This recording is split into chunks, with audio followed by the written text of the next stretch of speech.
Un gel qui irrite les professionnels du bâtiment. Le gouvernement a décidé de suspendre les aides accordées dans le cadre du dispositif MaPrimeRénov'.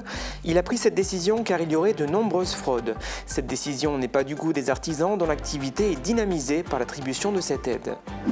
Actuellement, les créations de MAM sont à la mode. Nouvelle illustration à Looper Shoes, où très bientôt, 16 jeunes enfants seront accueillis dans une nouvelle maison d'assistante maternelle située juste à côté de la mairie.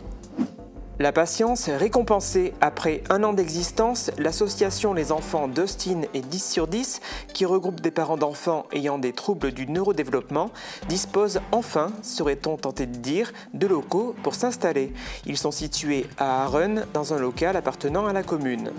Il a participé au débarquement allié en Normandie et à Sarralbe, son action n'a pas été oubliée. Comme chaque année depuis 2019, une cérémonie a été organisée au cimetière de la Montagne en hommage au matelot breveté fusillé Armand Young, enterré à cet endroit. Au départ, il y a un livre et à la fin, une œuvre d'art. 434 élèves du Pays de Beach, scolarisés de la grande section de maternelle à la classe de 3e, ont participé à Mosélire, un concours de créativité combinant littérature, maquettes et vidéo. Sur Mosaïque Cristal, pour cette nouvelle édition du 30 minutes, ce sera l'occasion de présenter les informations qui font l'actualité du secteur et de parler cinéma. En juillet, un film sera tourné entre Forbach et Putelange-au-Lac. Son nom, La mélancolie des poussières, le réalisateur et l'acteur principal de ce court-métrage seront à mes côtés pour en parler. Pour l'instant, évoquons MaPrimeRénov', le principal dispositif d'aide à la rénovation énergétique a été suspendu par le gouvernement. La raison évoquée, des retards dans l'instruction des dossiers et des fraudes qui seraient significatives. Une décision qui passe mal, notamment auprès des artisans du bâtiment. Certains y ont investi une grande part de leurs moyens. Illustration et réaction dans ce reportage de Tristan Récli. Cette habitation est en pleine rénovation. Pompe à chaleur et isolation par l'extérieur, un investissement de 40 000 €, subventionné à 70% par MaPrimeRénov'. On n'aurait pas fait tous ces travaux sans l'aide. Ça n'aurait pas été possible. C'était une enveloppe trop importante. Alors l'annonce de la suspension du dispositif inquiète cette entreprise sarregueminoise particulièrement tournée vers ce marché.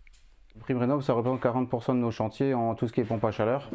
Donc voilà, j'ai pas encore l'impact sur tout ce qui est VMC parce qu'on en fait aussi beaucoup. Par contre, les gens sont déjà inquiets, ils veulent vraiment qu'on fasse les installations maintenant au plus vite. Mais on va devoir, oui, décaler d'autres chantiers pour pouvoir finir tout ce qui est pompe à chaleur. Ouais. Donc c'est un peu plus contraignant parce que c'était pas forcément prévu à ce moment-là, quoi. MaPrimeRénov' serait aujourd'hui victime de son succès.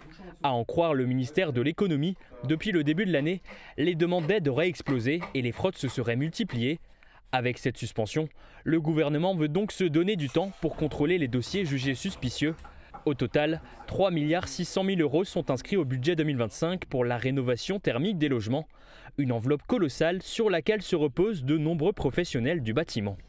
Ça représente pour certains 40-50% de leur marché. Si rien n'est fait, on table sur à peu près 100 000 emplois qui pourraient être supprimés. C'est quand même, sur toute la France, c'est quand même quelque chose de considérable. Les professionnels du bâtiment envisagent déjà de potentielles actions. Le ministre de l'économie, Éric Lombard, assure le retour du dispositif d'ici la fin septembre, mais avec de nouvelles conditions d'attribution. Et ces nouvelles règles, justement, elles devraient être connues d'ici la fin juillet. À Looper Shoes, une nouvelle maison d'assistante maternelle ouvrira ses portes en septembre prochain, un projet communal soutenu par l'État. En visite sur la commune, le sous-préfet en a profité pour découvrir l'avancée des travaux. Un reportage de Camille Henriot. 4 assistantes maternelles. Il peut y en avoir plus, mais il ne peut pas avoir plus que 16. Bientôt un nouveau lieu d'accueil pour les enfants en bas âge. Cette nouvelle maison d'assistante maternelle disposera de 2 dortoirs, une salle polyvalente, un coin pour l'hygiène et un espace de vie équipé d'une cuisine. Oh, il reste l'environnement, autour, les abords surtout. L'intérieur est pratiquement fini, quoi. Je pense que d'ici la fin du mois de juin, tout sera terminé. Et donc la rentrée devrait se faire au mois de septembre. Cette nouvelle MAM sera située juste à côté de la mairie, dans ce bâtiment utilisé autrefois par le Crédit Mutuel, puis ces dernières années par une esthéticienne. Dès son inauguration, 4 assistantes maternelles de l'association Les Mamounettes travailleront dans ces nouveaux locaux. La commune, elle, louera le bâtiment à cette association mais la commune a investi énormément dans ce bâtiment pour le rendre apte à accueillir des enfants, puisqu'on aura pour 250 000 € de travaux. Alors il y a aussi une participation publique importante à la MAM, participation publique via la CAF, à hauteur de plus de 200 000 €. Cette nouvelle MAM accueillera 16 enfants entre 0 à 3 ans. Les inscriptions sont déjà ouvertes auprès de l'association Les Mamounettes à Lopershus. Et le sous-préfet a également visité le nouvel atelier municipal. Ce bâtiment permettra de stocker l'ensemble de l'équipement technique. Jusqu'à maintenant, tout le matériel était disposé dans plusieurs petits garages, ce qui ne facilitait pas le travail de l'agent technique communal, d'où la construction de ce nouveau bâtiment pour un investissement de 600 000 €, dont 350 000 € de subventions de la part de l'État, du département et de la CASC. Créée en 2024, l'association Les Aventures d'Austin et 10 sur 10 n'avait pour le moment aucun lieu pour organiser ses activités et c'est désormais chose faite après des échanges avec le député Pascal Jenft et le maire d'Arren. Les locaux situés 10 rue du Haut-Poirier sont ouverts au public depuis 3 semaines. Visite guidée avec Émilie Hazel. Près d'un an d'existence plus tard, l'association Les Aventures d'Austin et 10 sur 10 a enfin trouvé un lieu pour s'installer. L'association a emménagé dans un local appartenant à la mairie d'Arren, dans le même bâtiment que le périscolaire. Ces locaux auront plusieurs utilités comme l'organisation de groupes de parole pour les parents et de consultations de professionnels de santé pour le suivi des enfants. Il pourra y avoir divers types de professionnels. Des éducatrices spécialisées, des ergothérapeutes, des kinés, des psychomotriciennes. En fait, maintenant de plus en plus, on se rend compte que les enfants pris en charge en pluridisciplinaire sont des enfants qui évoluent beaucoup mieux. Et donc le but, c'est d'apporter un suivi sur un seul endroit pour éviter les va-et-vient et tout ça. Une éducatrice accueille déjà des enfants depuis environ 3 semaines. Chaque espace aura sa fonction. Dans ces locaux, en fait, il y a des pièces de vie communes et ensuite il y a des bureaux disponibles donc, pour les professionnels qu'on peut fermer à clé et où les professionnels peuvent les louer à la journée, au mois, en demi-journée. Voilà, enfin, tout est modulable un peu suivant les besoins des enfants et les disponibilités des professionnels. Pour rappel, l'association composée d'une vingtaine de membres a pour but de regrouper les parents d'enfants ayant des troubles du neurodéveloppement. Les Aventures d'Austin et 10 sur 10 organisent une journée porte ouverte le samedi 14 juin de 10h à 17h. Des animations auront lieu toute la journée. Il y aura notamment un lâcher de ballon. Un hommage poignant a été rendu à Armand Young, héros de la Libération. Ce combattant faisait partie du commando Kiefer, seule unité française à avoir pris part au débarquement en Normandie le 6 juin 1944. Après la guerre, Armand Young est revenu en Moselle et plus particulièrement à Sarralbe, où il repose aujourd'hui pour l'éternité. Dernièrement, une cérémonie a été organisée en sa mémoire, un reportage de Thibaut Desmerlet. Une reconnaissance qui a touché la famille d'Armand Young, un des membres du 1er bataillon de fusiliers marins commando. Ce héros de la Libération faisait partie du commando Kiefer, la seule unité française à avoir combattu sur les plages de Normandie le 6 juin 1944.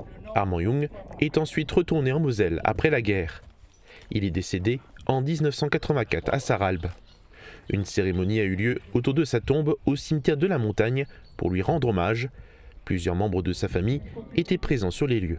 Le devoir de mémoire qui a été accompli aujourd'hui me touche beaucoup.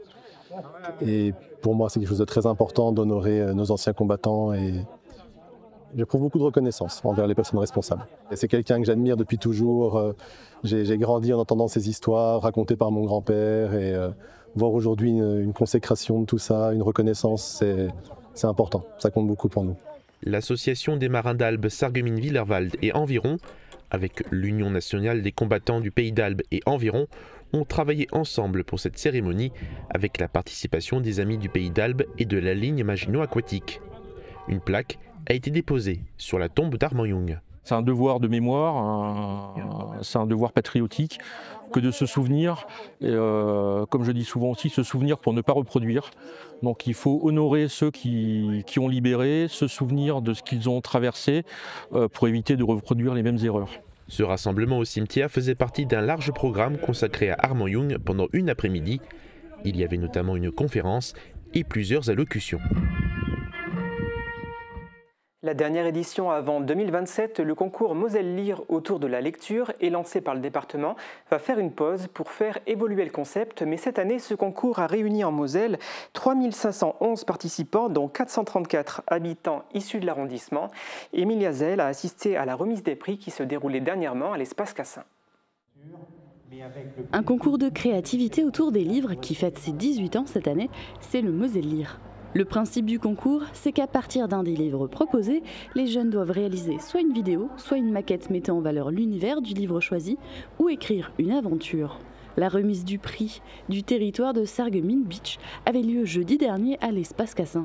Ils étaient 434 élèves de la grande section de maternelle à la 3e à participer.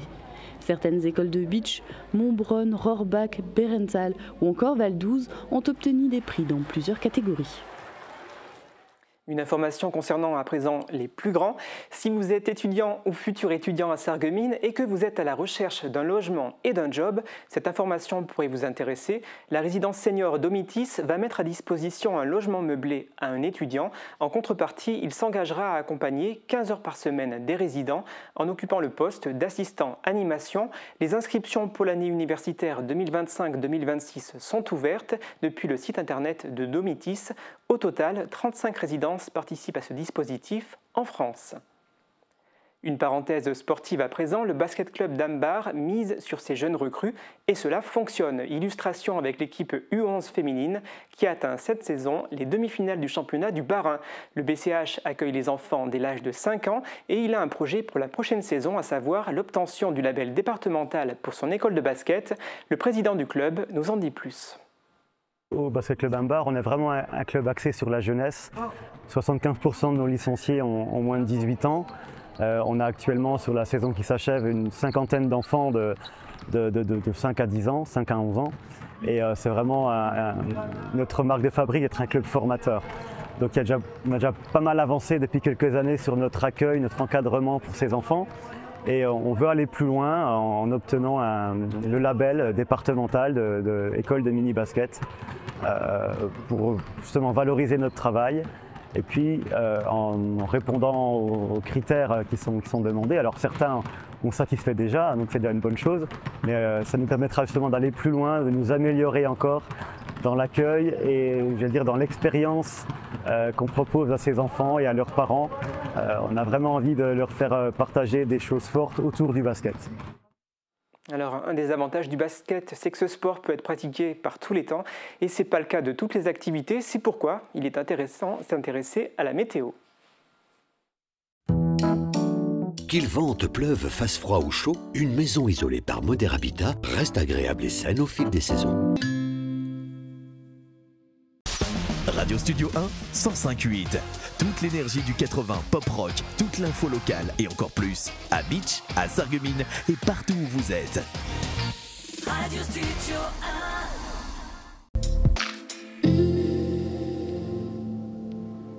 1. Bonjour tout le monde. Demain sera la plus belle et la plus chaude journée de la semaine.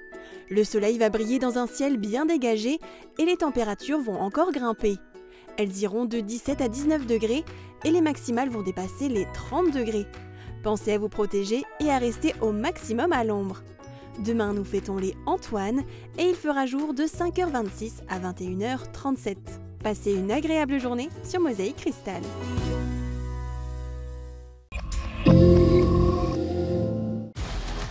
Les 14 et 15 juin, venez rencontrer les militaires du 16e BCP pour leur journée portes ouvertes. Tout le week-end, venez assister à des démonstrations de matériel militaire, participez à des initiations et faites votre baptême dans un véhicule de combat. Testez différents parcours du combattant et pour les plus petits, plein d'animations et des cadeaux. Les portes ouvertes du 16e bataillon de chasseurs à pied, c'est les 14 et 15 juin à Beach. Bienvenue chez Little Brindille, votre Family Store. Pensez comme un vrai cocon, vous trouverez tout pour vos enfants et votre quotidien de jeunes parents dans une ambiance douce et chaleureuse. Mode, de la naissance aux 12 ans, mobilier, cadeaux, jeux, déco, tout a été soigneusement sélectionné pour sa qualité, son éthique et son esthétique. Future maman, privatisez la boutique pour votre liste de naissance. Little Brindille, l'univers rêvé des familles, rue des Généraux Crémer à Sarreguemines.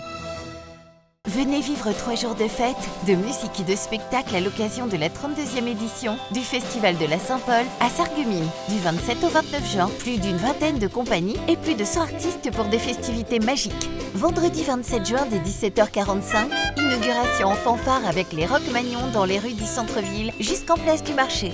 Grand spectacle microcosme avec des insectes géants lumineux en déambulation par la compagnie Planète Vapeur le samedi soir dès 22h30. Des animations, des spectacles, un marché d'artisans potiers et des surprises avec vos commerçants à découvrir. Programme complet sur saintpaul.sarreguemines.fr. La saison culturelle de Sarreguemines vous invite à cultiver vos émotions. Au programme, près d'une vingtaine de spectacles aux univers variés, tels que danse, musique, humour ou encore théâtre, en compagnie d'artistes de renom. Infos et réservations sur sarreguemines.fr. Ouverture de la billetterie à partir du 1er juillet à 16h pour les abonnements. Et dès le mercredi 2 juillet pour la billetterie individuelle, sur place en mairie lors des 2 journées de lancement, ainsi qu'à l'office de tourisme. Passez une journée festive ce samedi 28 juin à Lemberg. Au programme de la journée, de nombreuses animations ludiques, sportives et culturelles, mais aussi de la musique avec de nombreux groupes présents tout au long de la journée. Et en soirée, ne manquez pas les concerts des Surfing Coconuts, des Selkilt et des DJNL, avec un magnifique feu d'artifice. Rendez-vous samedi 28 juin à Lemberg. Alors, je vous l'annonçais en début d'émission, Éric François et Stéphane Assin sont mes invités aujourd'hui. Alors, merci messieurs d'être présents à mes côtés. Merci de nous avoir invités. Bonjour. Et ensemble, on va parler cinéma parce que vous vous apprêtez à tourner un film, La Mélancolie des poussières. Alors, Stéphane, en votre qualité de réalisateur, est-ce que vous pouvez nous dire de quoi ce film va parler ? Alors, La Mélancolie des poussières, ça va être un road movie qui va suivre un personnage qui s'appelle Franck, qui est un petit peu en galère de travail. Il accepte un petit peu un travail en marge de la légalité. C'est de trimballer un cercueil dans un vieux corbillard. Et en route, il va faire des rencontres. Il va notamment rencontrer une jeune fille qui s'appelle Margot, qui souhaite retrouver sa mère. Il va retrouver un artiste un peu raté qui va prendre une part un petit peu au trajet avec eux. Et ils vont se poser plein de questions par rapport à eux. Ils ont chacun des secrets qui vont être dévoilés au fur et à mesure de l'intrigue. Et puis il y a surtout ce cercueil qu'ils vont trimballer avec eux. Qu'est-ce qu'il contient vraiment, quoi. Alors Éric François, c'est vous qui allez incarner ce personnage. Qu'est-ce que vous avez dû avoir comme qualité pour justement être choisi et incarner ce personnage ? Ça, il faut plutôt demander au réalisateur, mais j'ai passé les auditions en me présentant, en pensant que le personnage pourrait bien coller à ce que je suis, à ce que je sais faire. Franck, c'est quelqu'un qui est un peu brisé, que la vie n'a pas épargné, qui a une petite fille malade et pour laquelle il est prêt à faire beaucoup de choses, dont éventuellement prendre des jobs qui sont à la limite de la légalité pour pouvoir payer ses traitements et éventuellement une opération. Donc voilà, c'est à la fois un personnage fort, mais en même temps qui a beaucoup de faiblesses et beaucoup de problèmes et de tensions en lui. Donc ça va être très intéressant de le jouer, ce personnage. Éric, je crois que vous êtes membre de l'école de théâtre qui est dirigée par Stéphane. Et je crois que Stéphane, vous avez puisé dans ce vivier-là, ce vivier local, pour recruter tous ces comédiens. Ils sont quoi, une dizaine ? Dans le film, une dizaine de comédiens. Ouais. Alors on a fait des auditions libres, mais effectivement on a priorisé bien sûr les élèves de l'école. Mais pas seulement, on a des gens qui sont venus d'un petit peu partout. On a notamment Vincent Salomon qui vient de Colmar, enfin pas loin de Colmar, et qui correspondait vraiment au rôle tel que je l'avais imaginé, donc il a été pris. Sinon, c'est vrai qu'en dehors, tous les comédiens et même une partie de l'équipe technique, parce qu'on a aussi un atelier audiovisuel au sein de l'école, on a puisé dans ce vivier qu'on a formé. Ouais. Donc vous avez recruté donc des acteurs locaux et puis des décors aussi locaux. Qu'est-ce qui vous intéressait ? Donc vous serez entre Putelangeolac et Forbach, qui a je crois une douzaine de points où vous allez filmer. Voilà. Qu'est-ce qui vous intéressait dans ce décor ? Alors déjà, je cherchais des endroits plus ou moins déserts. Mais ruraux. Donc j'avais envie de filmer les campagnes, j'avais envie de filmer mes personnages dans des décors très vides, donc entre les villages, etc. Il y a aussi des décors qui sont jolis, notamment je pense au lac de Putelange, qui a un cadre assez magnifique avec les petites cabanes de pêche, tout ça. Et on va aussi filmer dans un hôtel, dans une station-service, dans une vieille grange, un médecin dans la chèvrerie de l'Est. Voilà, donc on allait voir tous ces gens pour leur demander s'ils étaient d'accord déjà pour nous accueillir le temps d'un tournage. On a été accueillis vraiment partout de manière assez exceptionnelle parce qu'ils mettent plein de choses à disposition pour nous pour faciliter le tournage en plus. Il y a un élément primordial dans ce film, c'est certes les acteurs, mais aussi la voiture, c'est ce corbillard. Est-ce que vous pouvez nous parler un peu de... Parce qu'elle a une histoire, hein, ce véhicule. Alors, effectivement, on cherchait un vieux corbillard, une vieille bagnole qui pourrait se trimballer notre cercueil. Et j'ai rencontré Alain Allard, qui est passionné de voitures, de mécanique, et qui a plein de vieilles voitures, et qui s'est proposé de nous retaper une vieille CX qui doit avoir 35 ans. Et donc il a travaillé comme un fou dessus pour nous la préparer déjà pour qu'elle roule et aussi pour l'adapter aux besoins du tournage. Alors qu'est-ce qu'il y a dans ce véhicule ? Il y a un cercueil qu'on doit transporter sur des petites routes en restant discret et toute la question est de savoir ce qu'il y a dans ce fameux cercueil. Pourquoi ce titre, La mélancolie des poussières ? Alors déjà la poussière, il y a cette réflexion par rapport à la mort. Il y a ça, il y a aussi le fait qu'on est dans un ancien bassin minier avec la poussière de charbon. Et puis il y a ces poussières, parce que finalement l'homme n'est pas grand-chose. On est cette poussière, parce que c'est des personnages un petit peu cabossés qui sont pas grand-chose. Il n'y a pas d'héros dans le film, c'est vraiment des personnages qu'on prend comme ça sur le fait et qu'on suit à un moment donné dans une petite partie de leur histoire. Et on se rend compte, et même eux se rendent compte qu'ils ne sont pas forcément grand-chose, donc juste des grains de poussière quelque part. Et c'est votre deuxième film en solo, je crois. Hein. Vous avez fait un film qui s'appelait Yvan l'an passé et qui a plutôt été bien reçu par la critique. Ouais, on a fait un premier film qui s'appelait Yvan, qui a eu quelques prix en festival. Et donc là, c'est mon deuxième projet perso. Et après, avant ça, je faisais des films dans le cadre d'ateliers audiovisuels, notamment avec les élèves de l'école de théâtre de Pharmac. Et j'aimerais que vous me racontiez un petit peu s'il y a des différences ou des similitudes entre ces deux films. On est toujours sur des courts-métrages avec une durée plus longue, je crois. Ouais, Yvan faisait 14 minutes, là on va être sur un film qui va faire 23-24 minutes. Parce que c'est un film qui va prendre plus son temps, qui va être plus contemplatif, qui va être plus dans la poésie aussi au niveau des décors, mais qui va surtout être beaucoup plus lent dans la narration. Mais en même temps, j'ai quand même beaucoup de choses à raconter. Donc du coup, il fallait trouver l'équilibre entre le rythme et cette paresse que je voulais mettre dans l'image et dans le déroulé de l'histoire. Alors Eric, comment vous allez faire pour intégrer, vous mettre dans la peau de ce personnage qui est, je pense, différent de la personne que vous êtes dans la vie de tous les jours? Et on a déjà commencé déjà lors des auditions où on s'est mis un petit peu dans la peau des personnages et on a commencé notamment sur des tests techniques à jouer certaines scènes un peu clés. On réserve l'énergie pour quand ce sera vraiment le moment du vrai tournage entre guillemets. Et voilà, comme pour le théâtre, comme pour n'importe quel rôle d'acteur, essayer d'être bien concentré sur le personnage, savoir rapidement se mettre dans la peau de la personne. Encore une fois, ce personnage, je le trouve super intéressant.